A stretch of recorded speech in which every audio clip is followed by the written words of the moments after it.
Hey guys, welcome back to another video. Today we have Mutant Thunder Dragon. The archetypes have a lot of synergy. Mutant's kind of based around banishing cards, and Thunder Dragons get effects when they're banished, of course. And both of them are kind of fusion-based archetypes, so that kind of more solidifies the synergy. So I'll just be showing one quick replay and what this deck offers, of course. So let's get to it.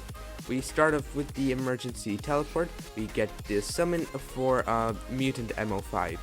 What this does on summon, it can search a mutant monster. So we're going to get its search. The search isn't that necessary if you didn't have this. If you didn't have this other card, Mutant ST46, then you would search that usually. Now you're going to use MO5's effect, banish it and Thunder Dragon Dark in order to summon Mutant Beasts. That's one of its other effects. You tribute it, banish a card from your hand or face a field, and then if you banish a monster, you can summon this card, Mutant Beast. This card cannot be targeted by monster effects, and when your opponent activates a spell effect, then you can banish one card from your hand or field to negate it. And it also floats into getting back one of your banished mutants, which is pretty cool. I'm going to use Thunder Dragon Dark. When it's banished, you can search any Thunder Dragon monster, so we're going to be searching Thunder Dragon Roar. Now, we go ahead and normal summon ST46. As I said, if you didn't have this already in your hand, you would usually search this. If you have the field spell, Mutant Research Lab, or whatever it's called, you would, if you didn't have emergency teleport and you had MO5 specifically, then you'd use the lab in order to special summon ST46 from your hand, which is pretty neat. But however you summon it, you're going to use its effect to get a search for Mutant Cry or Mutant Clash if you already have a Cry. Clash is basically just it's basically an extra negate. It's an imperm in a nutshell, and it also kind of if it destroys if a mutant monster you control destroys an opponent's monster, you can draw a card. It's kind of meh, honestly, that second effect, but the effect to just negate a card on activation is pretty good. It's one of the newer mutant cards, which is why I was waiting so long on making this video. I just wanted the new cards to come onto Edo Pro, Mutant Clash and Mutant Expansion, I believe it was called. A Mutant Expansion is also pretty neat because you have the ability to summon GB88 straight from your deck. So you can just use your GB88 to recover any of your banished cards. I already had Mutant Clash in my Cry, so Mutant Clash in my hand, so I decided to search Cry. Cry is another kind of fusion card, which lets you fusion summon on your opponent's turn, and one of the fusion monsters can destroy an opponent's card when it is summoned, so that's pretty neat. We're going to use the ST46. It kind of has the same secondary effect as MO5. Tribute itself, banish card from your hand or field in order to summon Mutant Beasts, basically. And the Thunder Dragon Roar that we banish has an effect on banish. It summons a Thunder Dragon Matrix. Now we link into a Verte Anaconda. When Thunder Dragon Matrix descends from field to graveyard, you can add another copy of it from your deck to your hand. We're going to go ahead and use Verte Anaconda to send Thunder Dragon Fusion from your deck to the graveyard. It lets you shuffle cards from your banished or graveyard to the deck in order to summon Thunder Dragon Fusion. You're summoning Thunder Dragon Titan. And we're going to set 2 and pass. So in the whole interaction, we've gone +3. We also have a graveyard setup with a Thunder Dragon Fusion, which can turn into search next turn. We have some mutant cards for Mutant Clash to resolve. We have mutant cards for Mutant Cry to resolve. There's just a lot going on for us. To analyze the board, we have Mutant Beast, which is a spell or trap negate.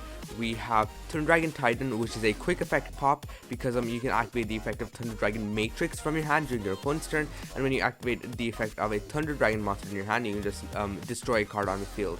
So Titan comes there. On top of that, Titan, if it would be destroyed by battle card effect, you can just banish 2 cards from your graveyard instead. So it also just has that bit of protection.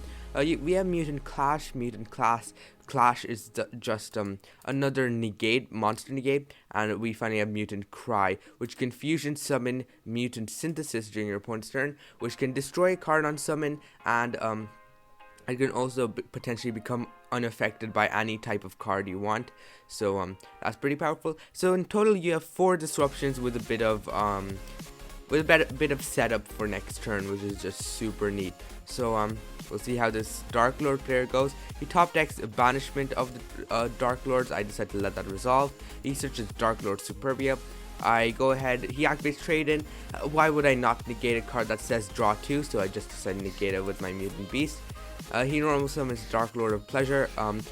That card basically reads summon one Dark Lord monster from your deck, which is pretty powerful. So I just decided to negate that with Mutant Clash, and his lines of play kind of stopped there. But just to keep in mind, even if he was playing, say, Dragon Link, I would still be able to easily play with it, because Thunder Dragon Titan is just another pop, and then Mutant Cry is another pop. So playing against 2 negates and 2 quick effect disruptions it's pretty difficult to do. So this replay is a really good example of what this deck kind of offers. And I guess I'll go to the deck profile now. So right here we have the deck, starting with our Mutant engine, then going into our Thunder Dragons. The Thunder Dragon engine is relatively small, but whatever. We start with our big boys, 1 copy of Mutant Arsenal and 2 copies of Beast. You don't want to draw them too much, they're kind of bricks, and Arsenal doesn't come up too much, honestly. There aren't really any traps you necessarily want to banish, and its effect is pretty decent. You can be targeted by trap effects, which is just straight up instant win versus a lot of control decks. And it's also kind of like the Draco Berserker of the Tenyi, where if your opponent activates a monster effect, you can just banish a monster on the field. Well, it doesn't banish that monster, but you can just banish anything on the field, which is super neat. It's a pretty powerful card.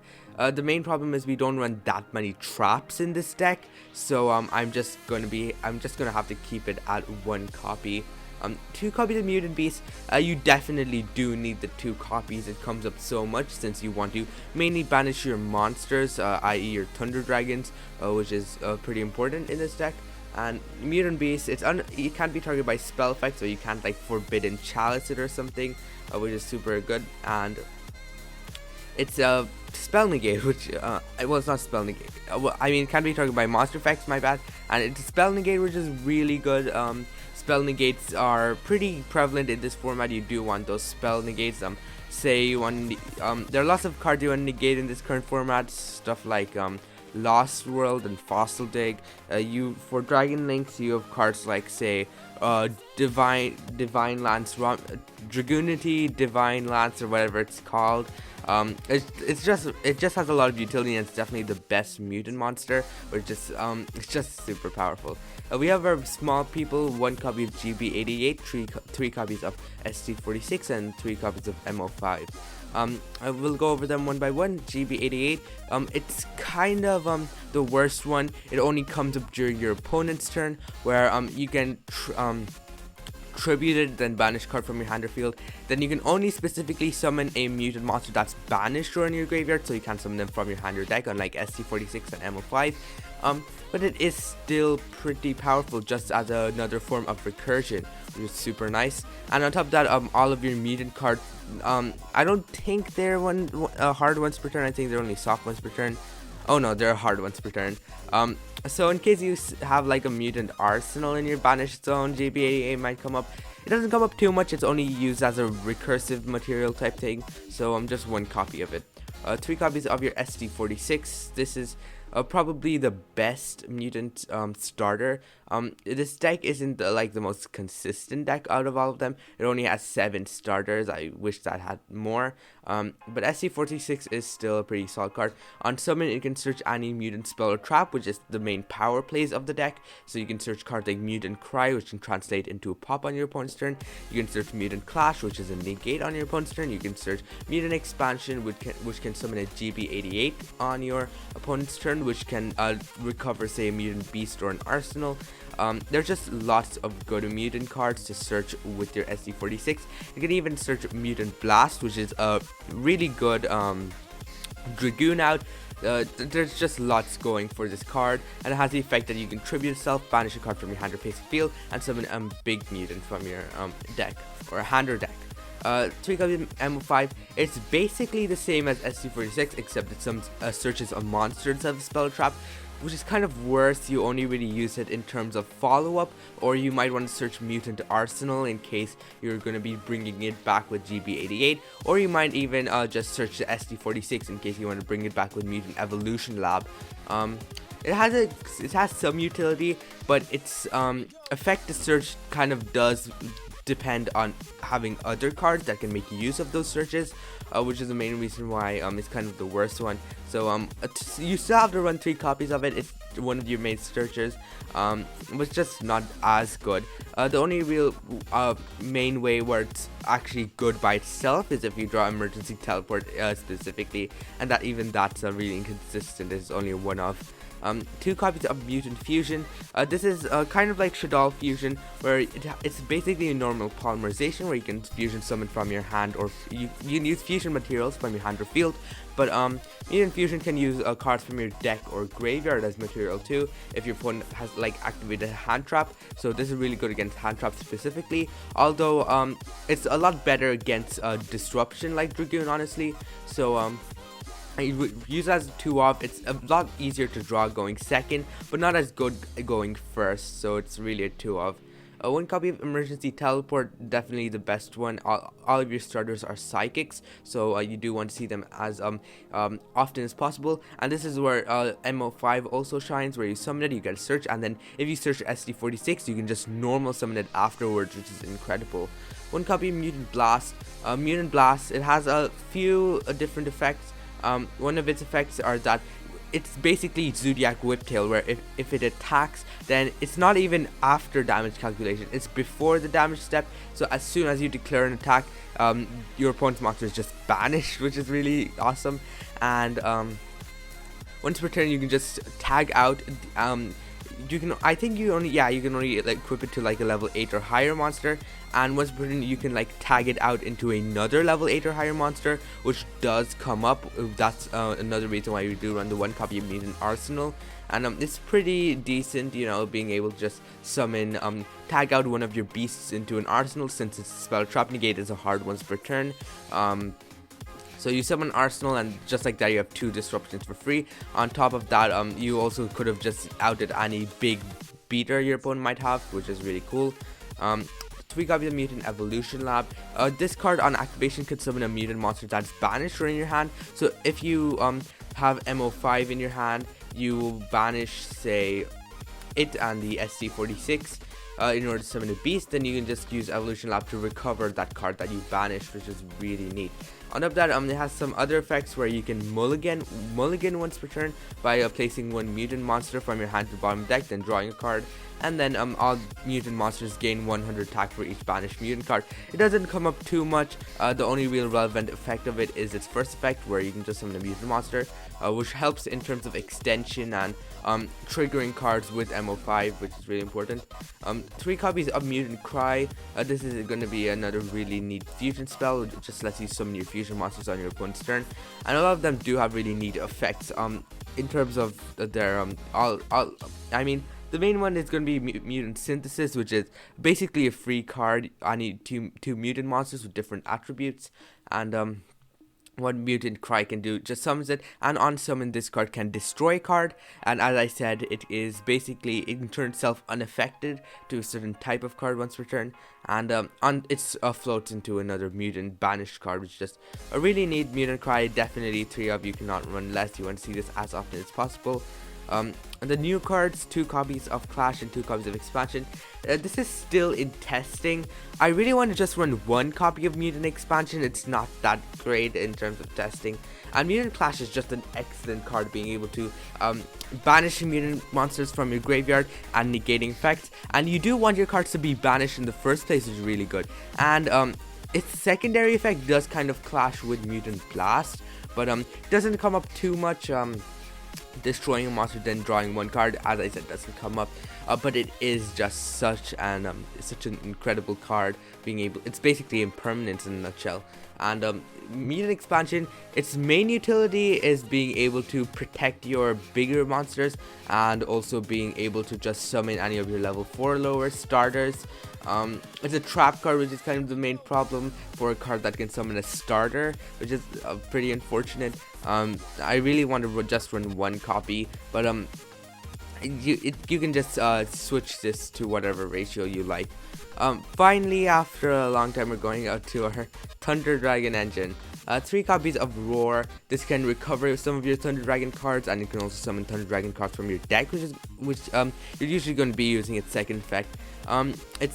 This card's second effect isn't that useful, but you're usually going to be using it for a first effect. You can discard it to summon one of your banished Thunder Dragon monsters, which helps you link climb into cards like Verte Anaconda, which can help you use stuff like Thunder Dragon Fusion.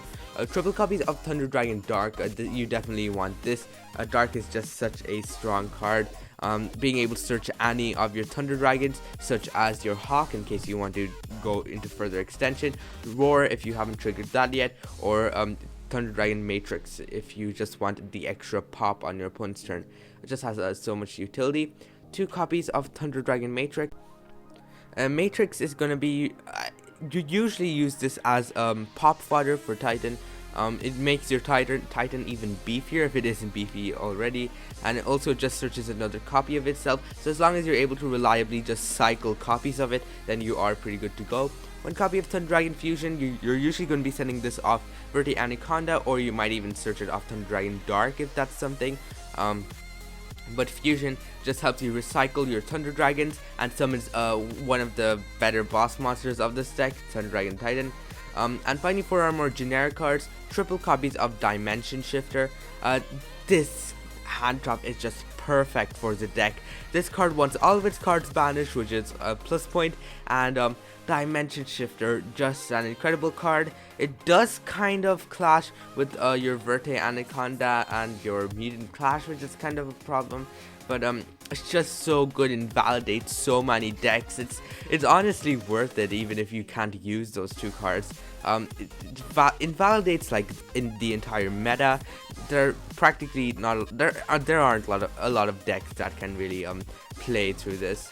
3 copies of your Pot of Extravagance. Finally, the extra deck, it isn't tied at all, so you can just do whatever you want with it. And speaking of our extra deck, 2 copies of Mutant Ultimus. This card is really difficult to summon, and even for such a difficult summoning condition, it has a pretty lackluster effect. It's basically a boneless Mechaba, and it does have a better floating effect where you can add 3 of your banished mutant cards instead of just 1, but they do have to specifically be of different types, unfortunately. So I'm just running as a 2-up. I don't really care too much if I banish it off Extravagance, but it does maybe come up once a duel in a grind game. Not really. You're usually going to be summoning it off Mutant Fusion, because that can use cards from your deck and graveyard too, so that's something. 3 copies of your Thunder Dragon Titan for your Thunder Dragon Fusion. 3 copies of your Mutant Synthesis. Synthesis is just super powerful, being able to pop a card on summon, and you're able to summon this on your opponent's turn pretty easily, and it's also unaffected. It can also just turn itself unaffected by a certain card effect, which is very, very powerful. The 1 copy of your Access Code Talker and Blackluster Soldier of Chaos. These are really just for ending games pretty quickly. The Soldier of Chaos, it's a lot of decks can't out this. Like against Dinosaur, as soon as you're able to just get its effect to gain 1500, you win. It's pretty easy to get level 7 or higher monsters, seeing that you can just summon them straight from your deck with so many cards.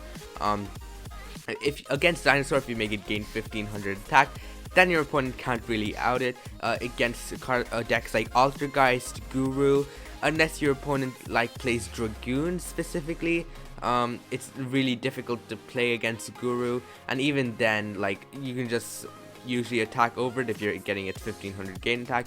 Against Eldritch, they don't stand a chance. Once again, just gain 1500. It's just such a difficult card to out in most decks. It's basically, it has the same protection as Dragoon, which is really neat. So we do run just the 1 copy of it.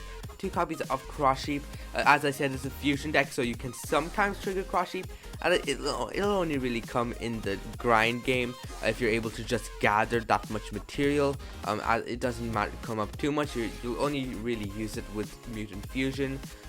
It's a difficult card to use, so that's the main reason why I'm just running at 2. And finally, the 3 copies of Verte Anaconda, an excellent card. You can use copy Mutant Fusion or Thunder Dragon Fusion with it, which is super cool, and it can just summon fusion monsters for free. It's just that good. So I guess that's the deck. It's a pretty fun deck using the new mutant cards. I've been enjoying it so far. It's a really nice, neat deck, and don't forget to like, subscribe, and hit that notification bell, as it really does help the channel. And I'll see you next time. Goodbye.